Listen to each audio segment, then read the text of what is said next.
If you grew up in the 1970s and 80s, like I did, you probably went crazy when your mom or dad said, "We are going to order a pizza." You might not have much to say what was going to be on that pizza, but you didn't care. You were getting food delivered. A lot of food in that era was not necessarily delivered. Perhaps you called it in at a restaurant and picked it up, but there still was some food delivery services available. Food delivery has a history that goes back further than you think. These days, you just must make up your mind, and that's it. Maybe check with your family to see if they agree. While that may be challenging enough at times, it's nowhere near as difficult as preparing everything yourself. Before the advent of the internet, food delivery was basically a process including reservation, purchase, or telephone ordering and booking. It's hard to imagine that food delivery was not this common until just a few years ago. Until a few decades ago, it wasn't available at all. Or was it? Have you ever wondered when and how the first food delivery took place in history? My research has shown that it goes far back as the 19th century. Take that, skip the dishes.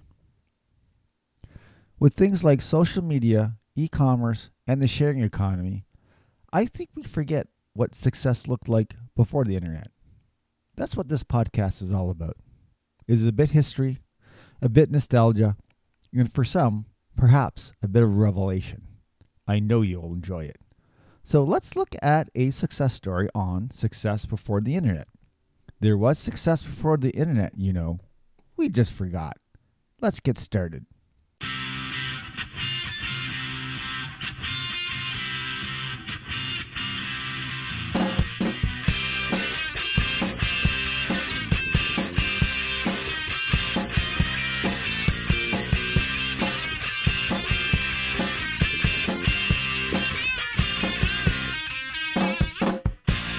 Episode 6, Food Delivery. Welcome to the show. Once again, I'm going to discuss a topic that has its roots way before anyone ever heard of the internet. I know a lot of my listeners will recount all the ways food was delivered before apps like Skip the Dishes, DoorDash, Grubhub, or Uber Eats. But for some, it may shed some light on this activity. It may even answer the question of how this was even done before all these apps. But before I get started, remember to go to Apple Podcasts and give the show a 5-star rating and share the podcast with anyone who you think would enjoy it. If you want to support the show, go to successbeforetheinternet.com and click on the link Support SBTI on Tip Jar. You can also tip regularly if you come back often. I'm sure you will. Today we're going to talk about food delivery services pre-internet. I know you will enjoy this historic trip through what is considered a revolution to the food industry. Fast food has its roots in ancient culture. No matter the century, human nature seems to crave convenient, easy access to food prepared and sold by others. In 1911, historians found evidence of one of these fast food restaurants in Pompeii. Called a thermopolium, these establishments were specifically designed to provide refreshments and hot prepared food for the working class. Similar establishments cropped up in the 11th and 12th centuries across Asia. By the 16th century, tea houses emerged, setting the standard for modern restaurant culture. Sen no Rikyu, the man who redefined the Japanese tea ceremony in every aspect, created the multi-course tradition known as keiseki. Rikyu's grandsons expanded on this new tradition, establishing the inclusion of specialty dishes and matching cutlery. Takeout only became part of American culture in the late 1800s. Travelers and those struggling financially took advantage of these restaurants.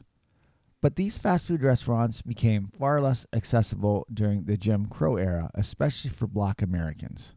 However, Seeing this need, black Southern women began selling pre-made food to go to fellow black Americans.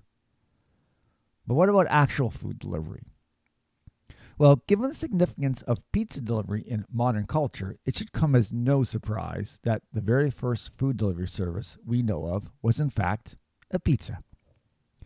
Restaurants and takeout were gaining popularity across Europe, but not everyone found the food to be desirable. This was the case for the King and Queen of Italy in 1889. King Umberto I and Queen Margherita of Savoy were in Naples when they wanted to try the food of the people. Delicious pizzas of the famous pizza maker Raffaele Esposito. When in Naples, they insisted on getting their own food delivered. Some accounts vary, though, saying that only when Queen Margherita fell ill did they insist that Raffaele Esposito deliver his famous pizza to them. As the story goes, Esposito agreed. He whipped up his famous pizza in the now legendary Pizzeria di Pietro e Bastacosi and delivered it to his queen. She gave a raving review, and the chef named his mozzarella and basil pizza after her. The Margherita pizza was born. There are contested claims as to the origin of this name, though. It may also be that King and Queen had invited Giovanni Brandi, owner of several Neapolitan pizzerias, to make them pizza. According to some historians, he is the true creator of the Margherita pizza. While the Margherita pizza started it all, it wasn't until 1890 that the very first meal delivery service was established. In India, while under British rule, they experienced mass urbanization of workers in the late 1800s. Many of these workers moved to Mumbai, where they would leave for work extremely early in the morning and would often not have time to go for lunch. The sudden influx of people created a new demand that Mahado Havaji Bajish was happily to meet. With about 100 men, he started a meal delivery service that delivered food to people in their place of work. A delivery man was called a dabawala, which translates to the one who carries a box. They would bring hot lunches from homes and restaurants to the workplaces of those who would require their services. Dabawalas would commonly use bicycles and sometimes railway trains.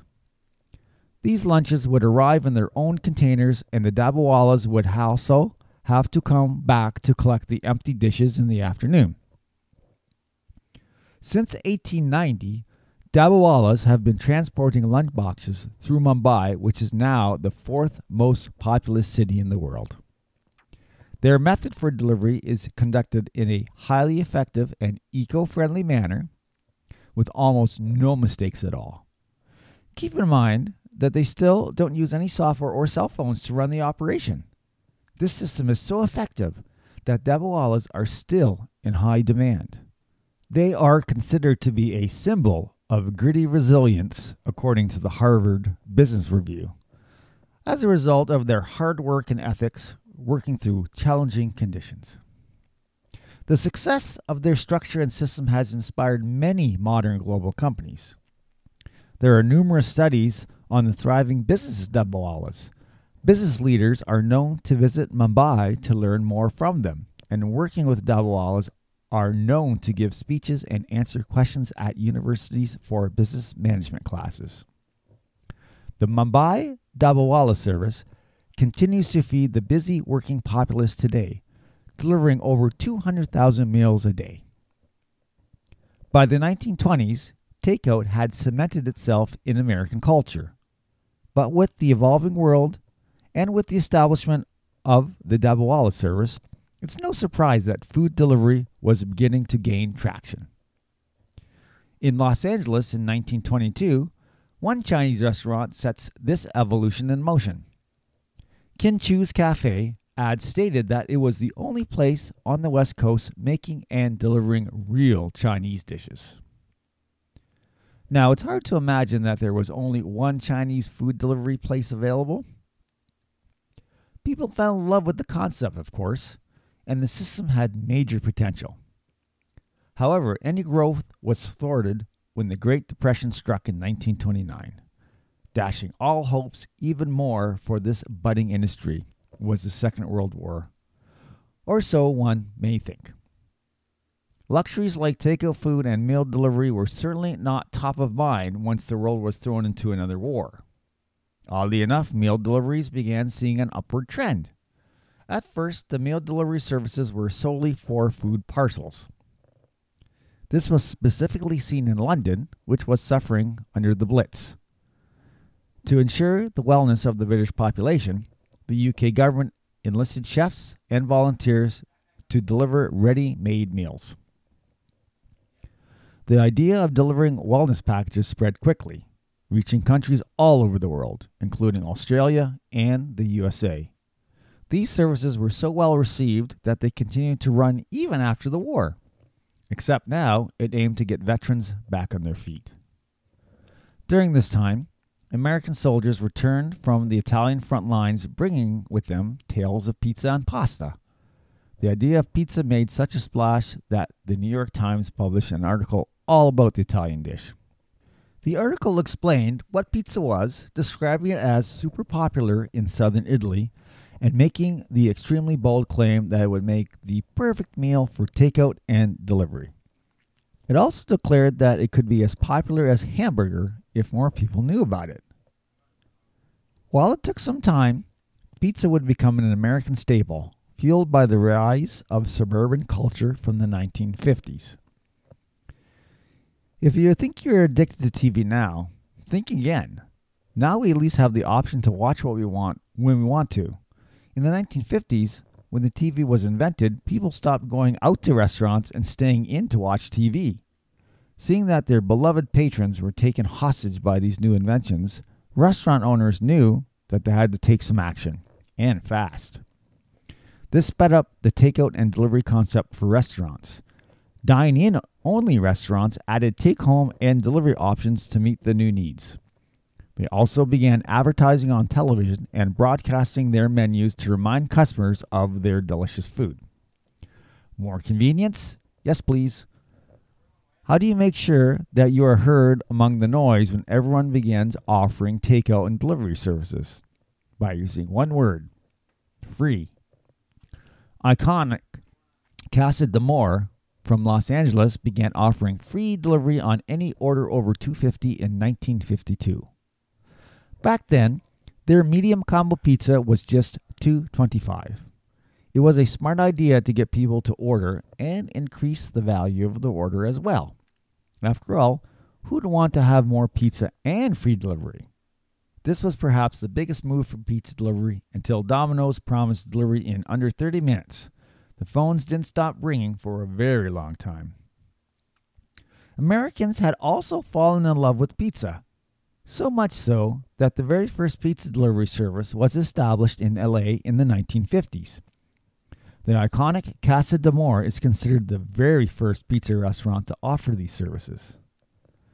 Furthermore, the popularization of television in the 1950s played a large role in the post-war boom of restaurant food delivery.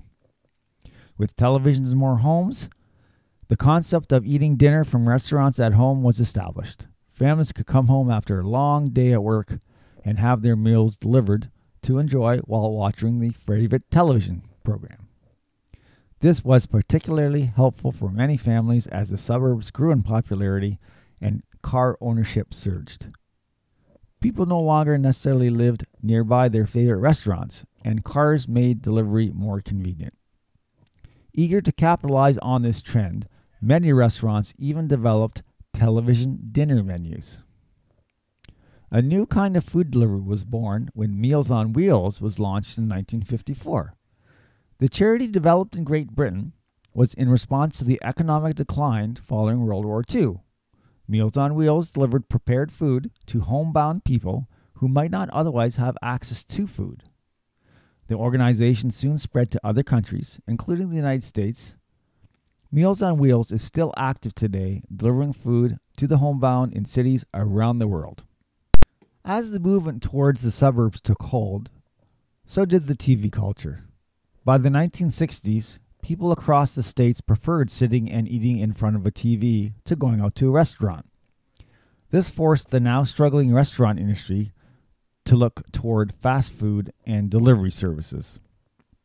Thanks in part to the newfound ubiquity of cars, delivery times dropped in the 1960s.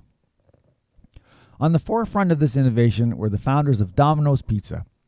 They developed a guarantee that pizza would be with clients within 30 minutes or less. The company would later be sued over this guarantee.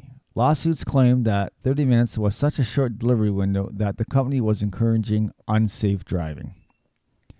Unfortunately, I have scoured the internet looking for information on food delivery in the 1970s and 1980s, and it looks like there's a big gap between the 60s and the 90s. That tells me two things. One, the internet must restore this information from some backup it has. Nice try. Or two, there was nothing but pizza delivery services. You know, Domino's, Pizza Hut, etc. If you were in Canada, there was Mother's Pizza, Pizza Pizza, Gino's, Godfather's, Toppers, etc. The list goes on. If you like the History of the 80s podcast by Jamie Logie, he has a great episode of the Pizza Wars of the 80s. I suggest you check it out. Please send me comments on email at successbeforetheinternet.com on what types of food delivery service you used in the 70s and the 80s, and I'll be sure to do a follow-up episode trying to fill the gaps. Thanks. Since I have mentioned a lot of pizza joints and I need to fill you in on a couple decades of food delivery, I will mention the pizza delivery of the 1980s.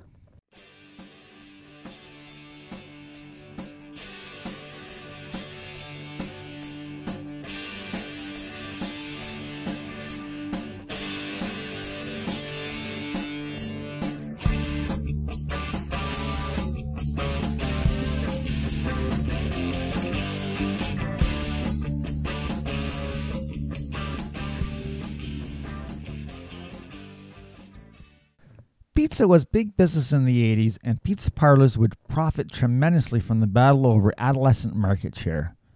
Many companies fought for a piece of the pie, pun definitely intended, of the teenage market and spent huge amounts of capital on advertising to this particular demographic. We were willing captives in our own prison. If anything, the advertising agencies got two things right. We like to hang out with friends and eat food.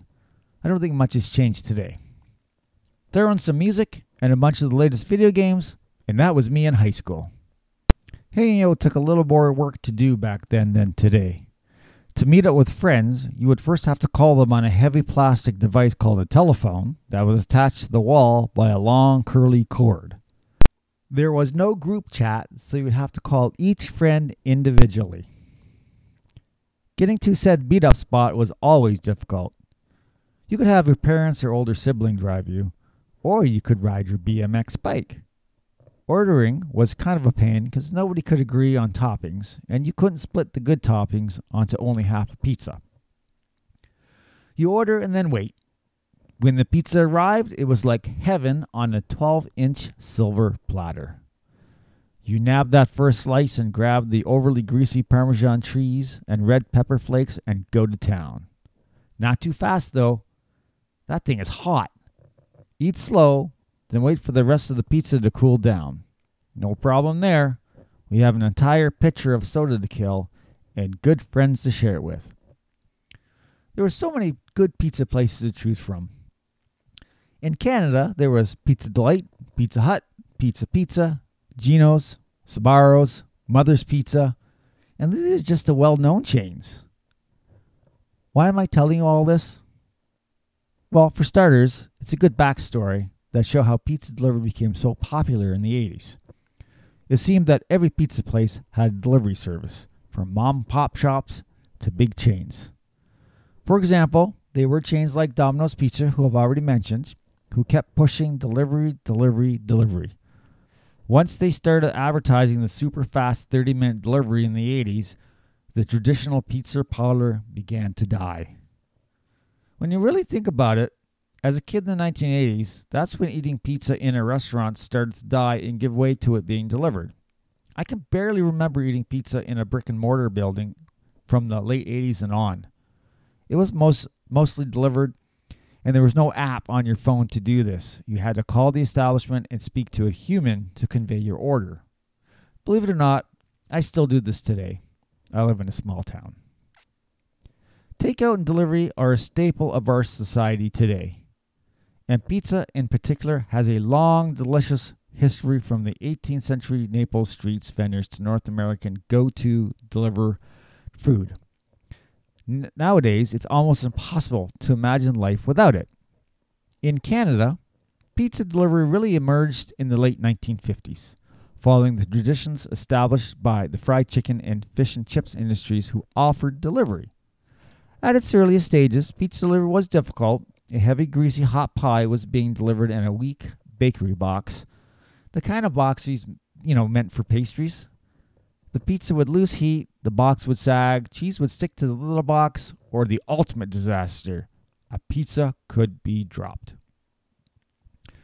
There were some innovations that helped pizza delivery continue to be at the forefront in the 1980s. Let me explain.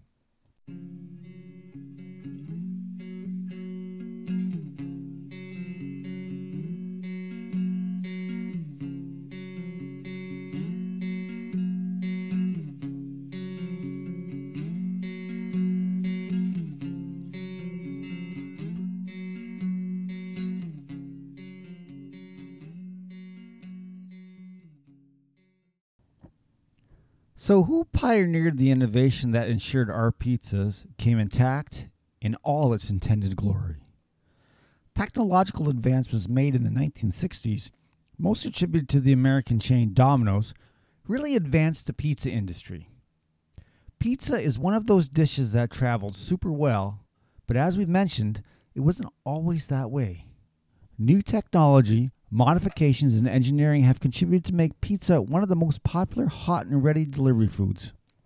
Of course, if you're looking for a pizza that travels well, less cheese and less toppings causes less top sliding in the box. But then again, what a customer wants is an underdressed pizza? I don't think so. According to Dr. Hughes, technological advancements in the 1960s were key to pizza delivery. Most importantly, the corrugated cardboard box pizza, created by founder of Domino's, was quite an enhancement from the flimsy bakery boxes that were previously used. It was a sturdier packing item that also maintained some pizza warmth. Keeping the pizza warm was also a major challenge, especially in northern cold climates, like my home here in Canada. One of the first attempts involved modifying the delivery car with a hot box on the passenger seat connected to the radiator that cycled heat into the car. However, at Domino's in Ypsilanti, Michigan, one of the first insulated bags was developed. Future developments included heating coils which plugged into the car's cigarette lighter, or even roaming vans with pizza ovens in the back who could make and deliver pizzas at the same time. That was a short-lived business. From the earliest days of the pizza box, it has been used for marketing. At first, pizza box manufacturers only had a collection of pre-designed generic boxes with images like a chef or an Italian countryside village. Dr. Hughes then goes on to explain that boxes quickly became a part of the brand's identity, with great options to have like mascots, logos, and slogans. Boxes also became a great vehicle for crossover promotions, such as Pizza Hut's Star Wars collection, and most recently, tamper-proof stickers that have become a unique marketing addition. Looking for more intel on pizza boxes, I would recommend Scott Weiner's book, Viva la Pizza, The Art of the Pizza Box. It's a great start. The pizza delivery driver profession really came to life at the same time as pizzerias in Canada, in the late 1950s. In an era before GPS, drivers had to be skilled readers of maps and atlases to find delivery locations, as well as they had to be skilled drivers, usually owning their own car, working long and late hours, and, of course, delivering a difficult food item. Furthermore, that under the era of 30 minutes or its free policies in the 80s and 90s, pizza delivery drivers were pushed with rapid delivery and became one of the highest risks of injury or death on the job in the United States. surpassing police and construction workers. Sadly, many drivers faced assault and robbery, which was well documented in the newspapers between the 1970s and the 1990s. All right, I'm going to go into the present day a little bit here, okay? Fast forward to 2020, with the proliferation of third-party delivery service, we question how this has impacted the traditional role of a dedicated pizza delivery driver. There's got to be some differences, I guess, right? Under third-party delivery services, a sense of community and pride in pizzeria has been lost. Pizza delivery drivers were the face of a business. Now, with third-party drivers, it's a different driver with each order. For example, an interview with delivery drivers who knew all their regulars or who were recruited as police informants because of their ability to drive around neighborhoods at all hours of the day. That's not the case with third-party drivers. What's the little white table in the pizza box? It's not a little dinner table or a pizza pulling device. It's the pizza saver or little white pizza table, pizza tripod, or package saver. It was designed to prevent cheese from sticking to the roof of the pizza box when boxes are stacked on top of one another. A patent was made in Buenos Aires in the 1970s. However, the American side of this story keeps me awake at night. In 1985, Carmela Vitale of Dix Hills, New York, was issued a patent for the pizza saver and renewed it in 1983 and 1985.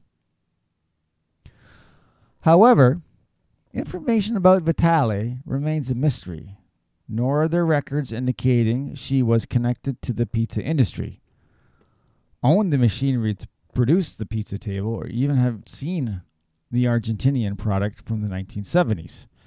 In 2020, Pizza Hut, Hong Kong, and IKEA made a side table designed to resemble the pizza saver. All right. That's all for this episode of Success Before the Internet. I hope you found it enjoyable, informative, and entertaining. I know I did. Thanks for tuning in. You can find us at any of the podcast platforms, Apple, Spotify, Google Podcasts, or wherever you get your podcasts. I have now set up a tip jar so you can tune in regularly. You can go to successbeforetheinternet.com and click the Support SBTI on tip jar link. If you're not able to, that's okay. Just leave a 5-star review of the show. It really goes a long way in getting the show noticed. Also, please share on your social media platforms to help get the word out. If you tip, I will mention it on my next episode. Why? Because you guys are beautiful people. Thanks a bunch. You can also find us on Facebook on Success Before the Internet, or you can go to our website, successbeforetheinternet.com, to get all the episodes streaming there. You can also email me at successbeforetheinternet@gmail.com with any comments about the show. I would love suggestions for future episodes. You will get a shout out if I use your suggestion for a show topic. All the music in the show is from my band Sideshow. Our music can be found on SoundCloud under the name Sideshow Band 72. So until next time, I'm Dan Vespa. And remember, there was success before the internet. We just forgot.